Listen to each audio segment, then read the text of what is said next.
Assalamualaikum warahmatullahi wabarakatuh.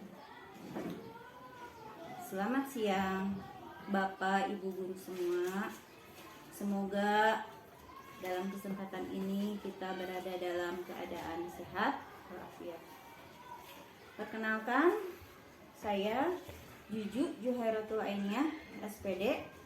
Saya mengajar di salah satu instansi di SDN Sangkan Urip 2, Kecamatan Sindang, Kabupaten Majalengka. Belajar pada hakikatnya itu adalah perubahan tingkah laku.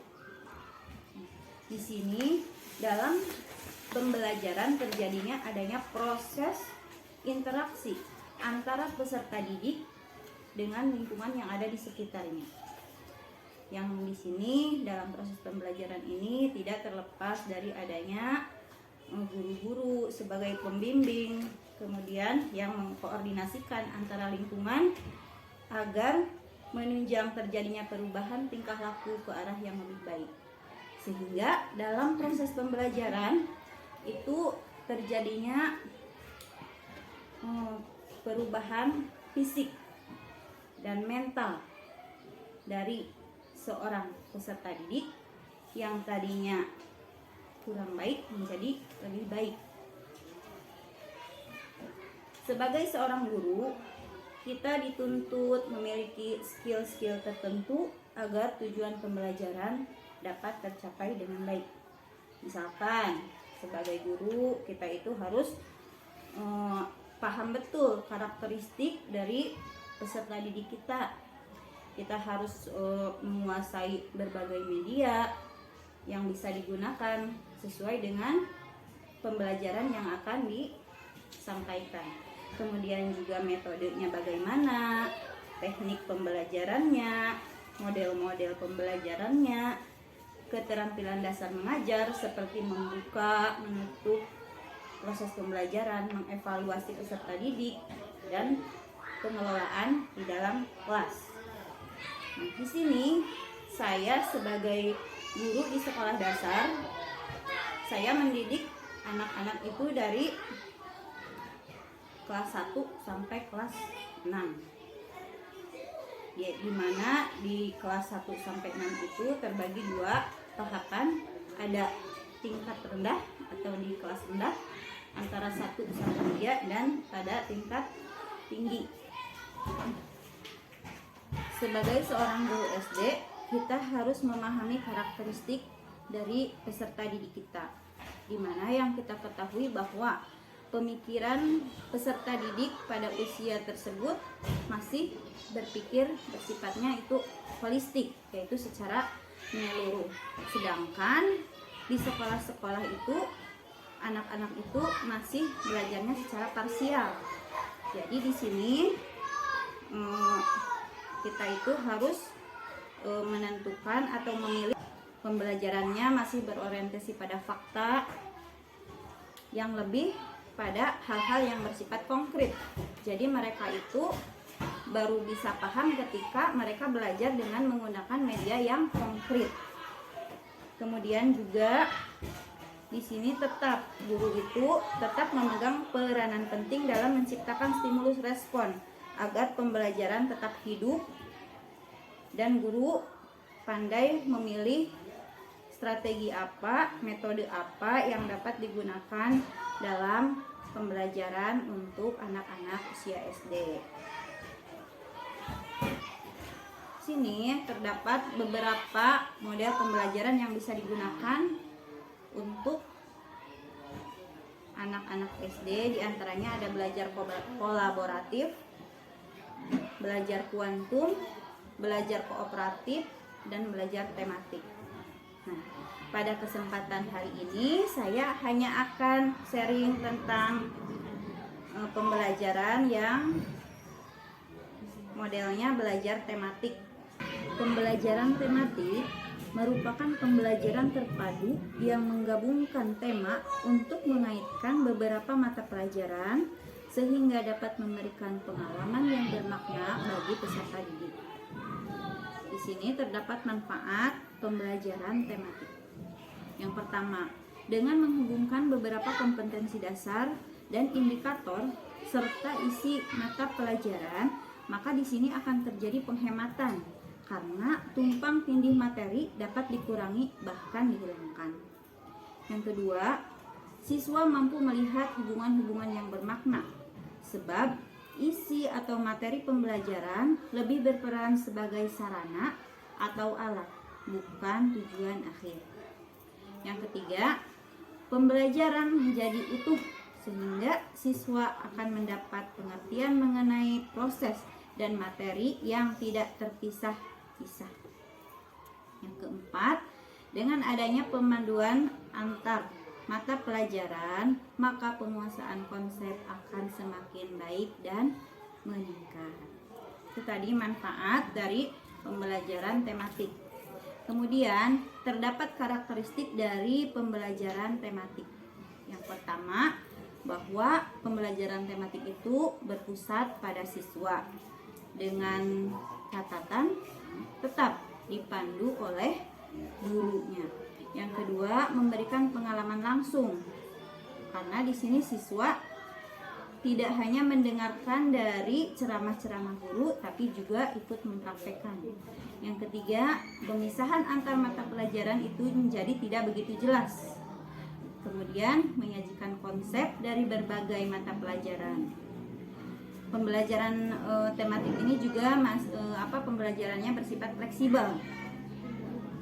Hasil pembelajaran sesuai dengan minat dan kebutuhan siswa. Menggunakan prinsip belajar sambil bermain dan menyenangkan.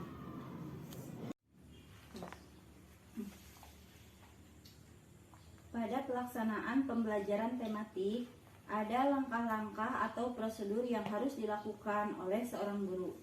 Di antaranya yang pertama adalah persiapan yang meliputi pemetaan SK, KD, dan indikator. Yang kedua, penentuan tema.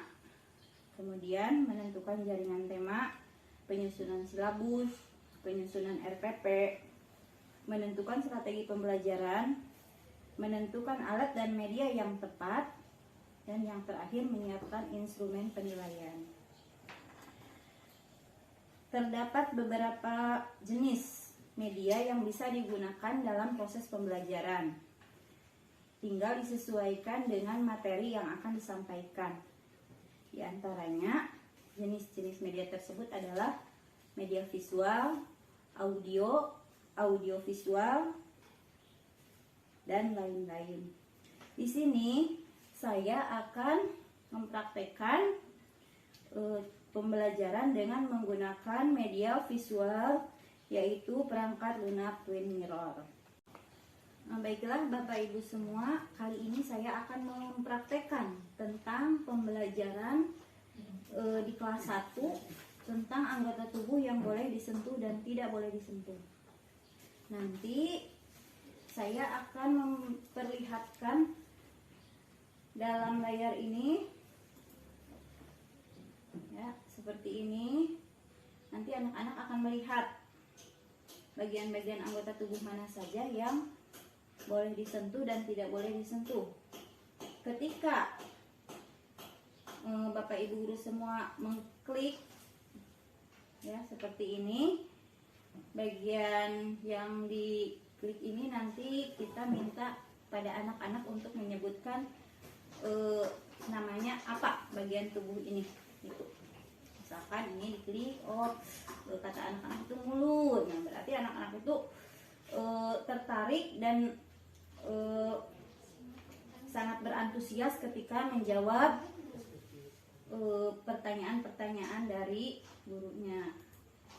Yang kedua, dada. Yang ketiga, alat kemaluan. Yang keempat, pantat. Sama ini. Sama untuk laki-laki juga, ada bagian tubuh yang di depan dan yang di belakang yang boleh disentuh dan tidak boleh disentuh. Nah, dengan seperti ini maka anak-anak akan terlihat seperti nyata, ya. Jadi anak-anak tidak menebak-nebak lagi bagian-bagian anggota tubuh mana saja yang bisa disentuh dan tidak boleh disentuh. Boleh juga Bapak Ibu sekalian dengan menambahkan sedikit hiburan, yaitu dengan menyanyikan sebuah lagu tentang anggota tubuh yang boleh disentuh dan tidak boleh disentuh, agar anak-anak selalu terngiang, oh bagian ini tidak boleh disentuh orang lain, oh berarti tidak boleh, begitu.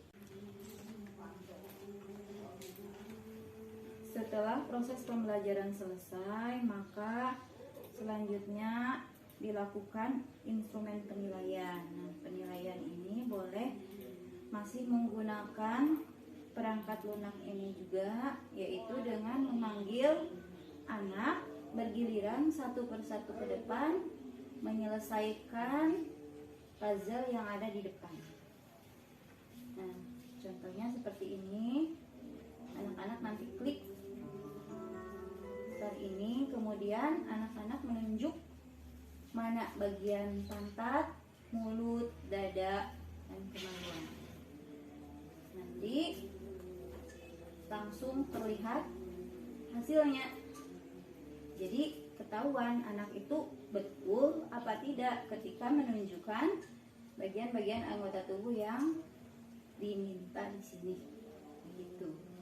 Ini pembelajaran yang cukup menarik untuk anak-anak seusia SD kelas 1. Nah, nanti kalau sudah selesai, klik ini.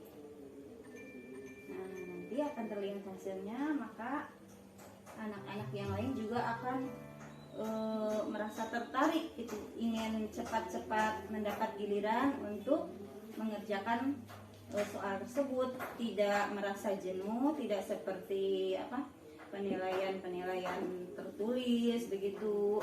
Jadi ini membuat pembelajaran pada anak yang bermakna. Bapak Ibu semua, demikian tadi pemaparan dari saya tentang model pembelajaran tematik. Semoga bermanfaat. Wabillahi taufiq wal hidayah. Wassalamualaikum warahmatullahi wabarakatuh.